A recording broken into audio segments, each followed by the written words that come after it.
他用30年洋务办成了一个国家最像样的海军，却在1895年的春天亲手把这支海军覆灭后的账单签到了自己名下。我们今天提起马关条约，记住的是卖国贼3个字，可把镜头退回他签字前的那几周，他面对的并不是一道签还是不签的选择题，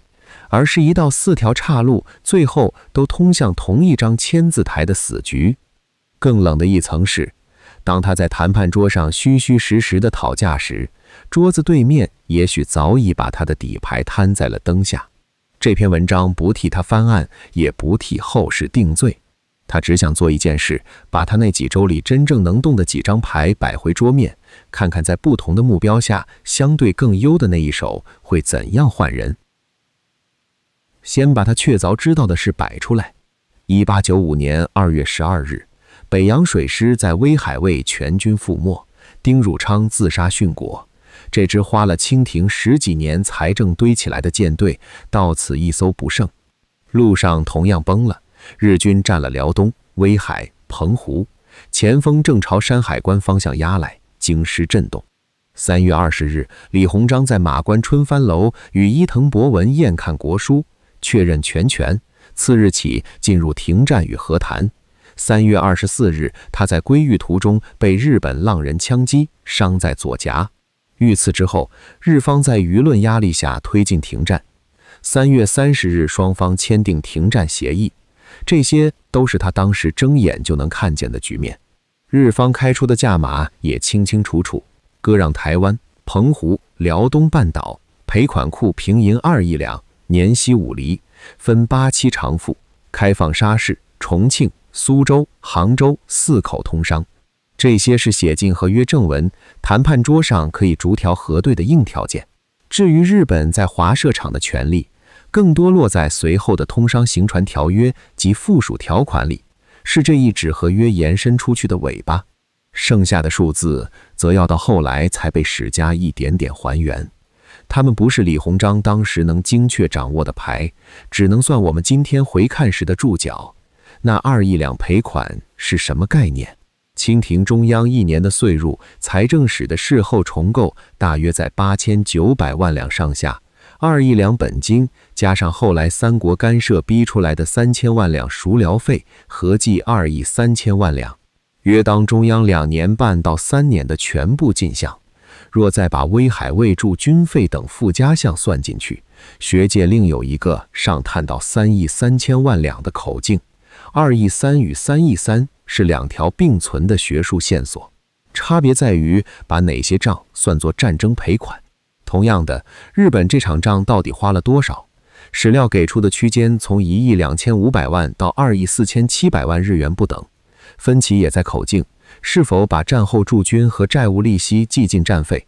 台湾被割时有多少人口？官方与人口史的回溯估算集中在250万上下。这些数字的不确定本身就是这道题的底色，他要在一个连后世都算不清账的局面里当场拍板。但真正决定这一局的不是这些他大致知道的约束，而是一件他完全不知道的事。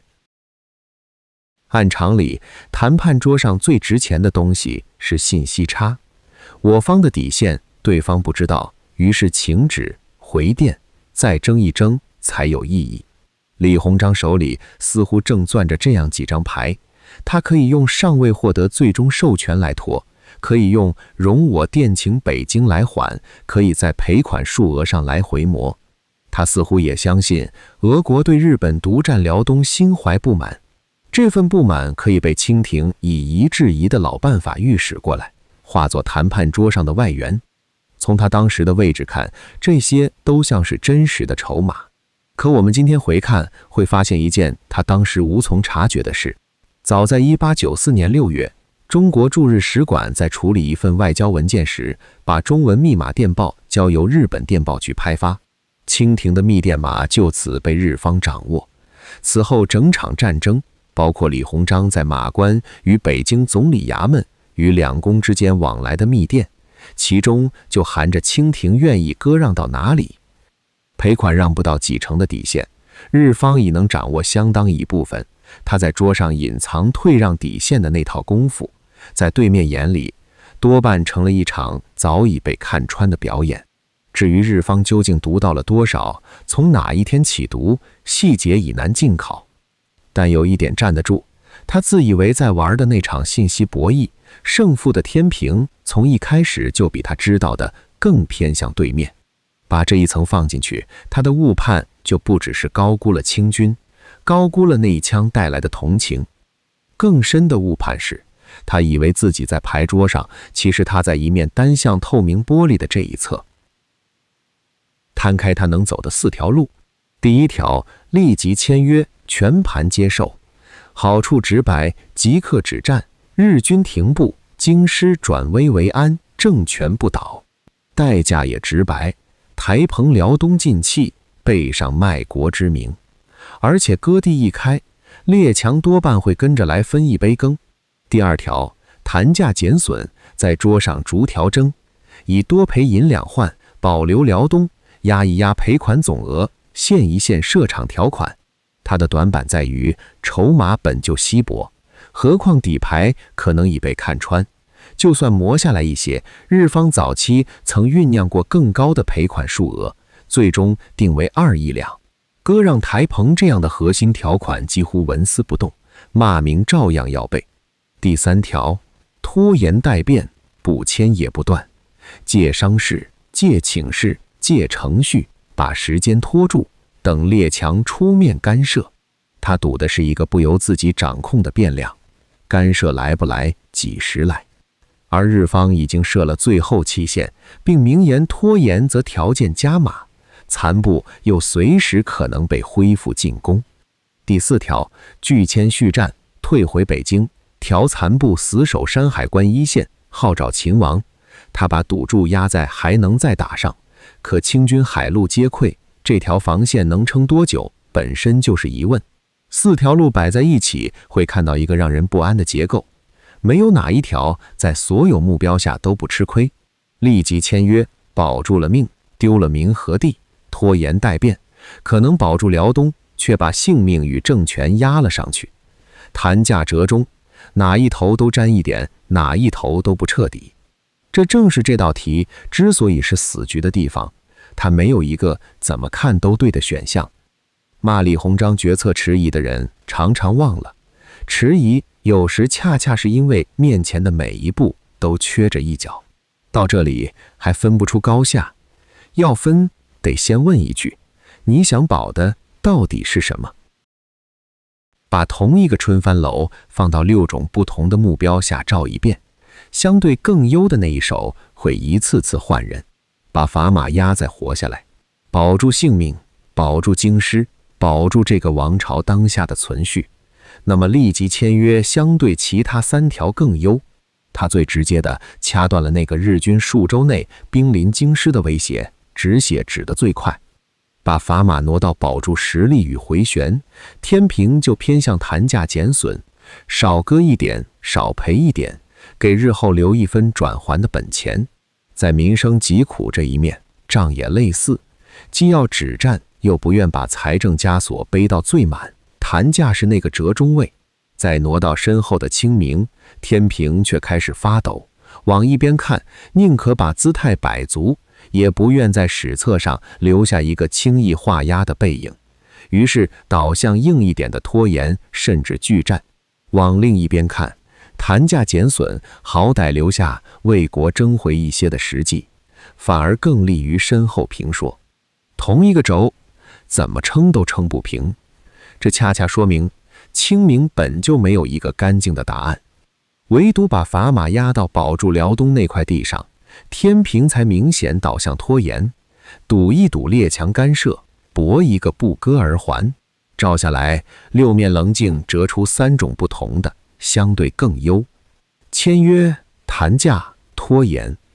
其中谈价在实力、民生、身后名几个轴上反复浮现，是较稳的一条中线。而领土与清明这2个轴，无论怎么反复掂量，都来回摇摆，定不下来。这份定不下来本身，比任何一个斩钉截铁的答案都更接近那年春天的真相。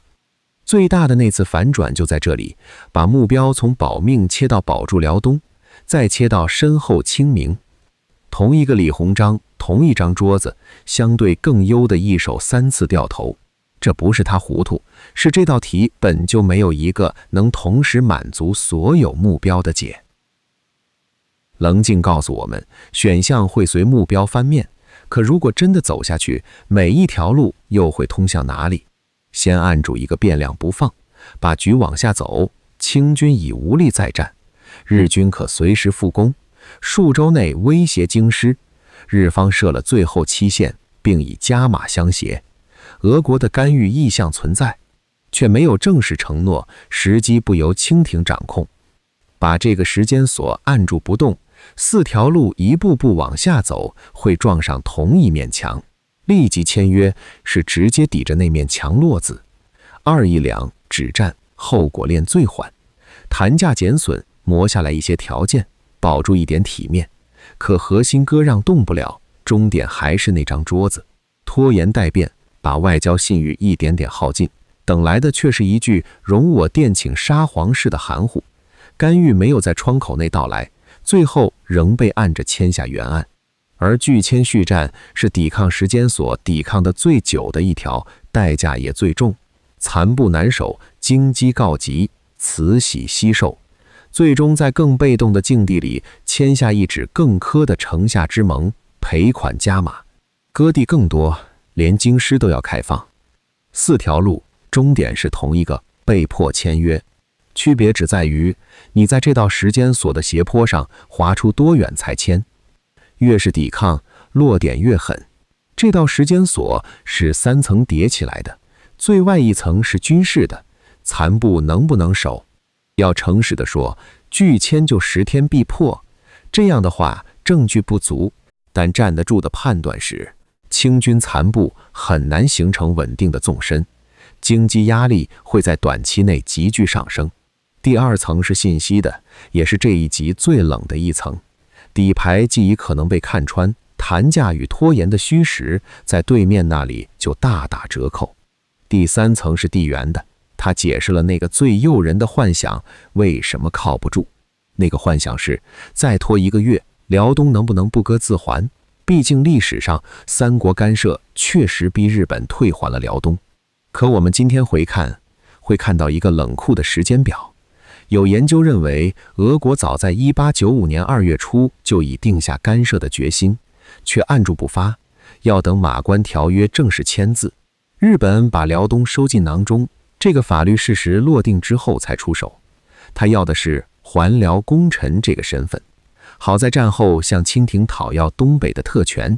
换句话说，列强的联合干涉遵循的是既定法律事实原则。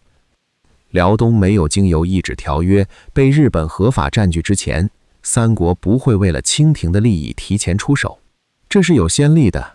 1878年俄土战争后，欧洲列强对俄国的集体干涉，也是等到圣斯特凡诺条约签字，既成事实摆上桌面，才在柏林会议上启动。所以只要列强要等既成事实这一条不偏，坚不签字，拖延1月能逼出列强提前强行干涉的是小概率，至多1成上下的指望。拒签拖延能换来一个更好结果，存在变数，撑死2、3成。而日军趁机攻陷京津，迫使清廷西迁乃至中枢瓦解，反倒是大概率。这个前提一旦松动，比如俄国忽然肯提前摊牌，整盘账都要重算。但只要它不松，这就不是一道该不该签的选择题，而是一场李鸿章和一支他看不见的钟之间的赛跑。而那支钟的指针落在他签字后的第6天，4月17日他画押，4月23日3国干涉的照会才递到日本外务省。100多年里，对李鸿章这一签，史册上一直摆着2副截然相反的面孔，一副呈的是乙未年士大夫的交章弹劾，也写进了后来很长一段时间的教科书。战前一味妥协退让，战时定下保船制敌的错招，葬送北洋，谈判桌上被炮火吓退，把台澎拱手送人，是妥协投降的典型。另一副则是近些年随着外交档案陆续披露浮起来的。把甲午之败算在一人头上并不公道，那是30年洋务始终没能制度化，官僚普遍因循，朝局党争内耗共同酿成的结果。一个72岁的老人背着汉奸的预判远赴马关，